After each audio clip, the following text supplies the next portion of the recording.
trời non xanh mơn man, từng hạt mưa long lanh rơi mùa xuân. Và trong ánh nắng lấp lánh, lời yêu thương ai ngập ngừng. Mùa xuân đã đến bên em và mùa xuân đã đến bên anh thì thầm. Làn gió khẽ vuốt tóc em và làn gió nói cùng em nhớ thương. Và em đã biết nói tiếng yêu đầu tiên, và em đã biết thương nhớ biết giận hờn. Mùa xuân đã đến bên em trao nụ hôn, và mùa xuân đã trao cho em ánh mắt anh. Để rồi đắm say, để rồi ngất ngây. và em đã biết nói tiếng yêu đầu tiên, và em đã biết thương nhớ biết giận hờn. Mùa xuân đã đến bên em trao nụ hôn, và mùa xuân đã trao cho em ánh mắt anh. Để rồi đắm say, để rồi Ngất ngây.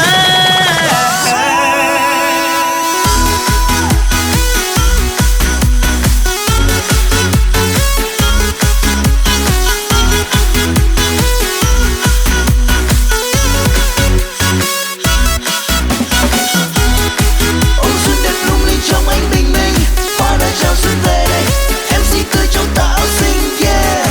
Một năm mới tràn đầy yên vui, yeah. Một năm mới tràn đầy hạnh phúc, yeah. Happy New Year.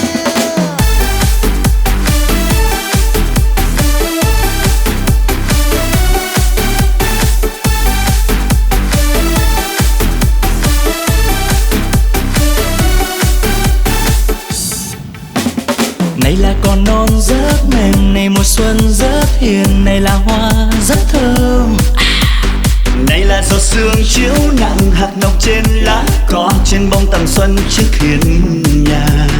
Vì anh đã biết em chiều qua, người anh vẫn thấy khi nằm mơ. Người vừa hiền khô dễ thương, lại vừa đẹp xinh nhất vùng, đến theo cùng hoa cỏ mùa xuân. Và mùa xuân biết em đã mang một mối tình. Wow, wow, biết em thấy em có hoa thật là dễ thương. Và mùa xuân biết em đã mang một mối tình. Wow, wow, biết em thế nên có hoa thật là dễ thương, yeah.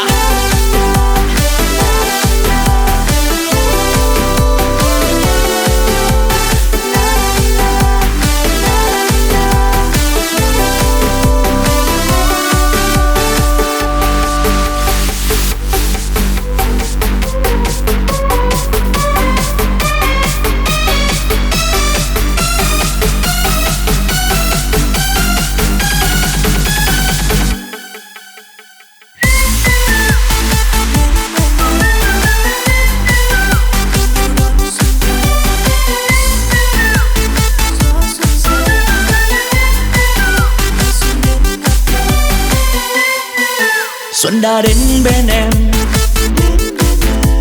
dáng xuân tuyệt vời. Xuân đã đến bên người, xin người hãy cùng em vui xuân. Mang hạnh phúc cho em, hãy nhớ anh nghe em. Màn say đắm cho người,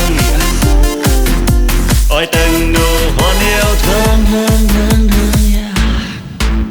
Còn nhớ phút giây gặp gỡ, mùa xuân muôn hoa sắc hồng, chiều xuống gió xuân nồng cháy.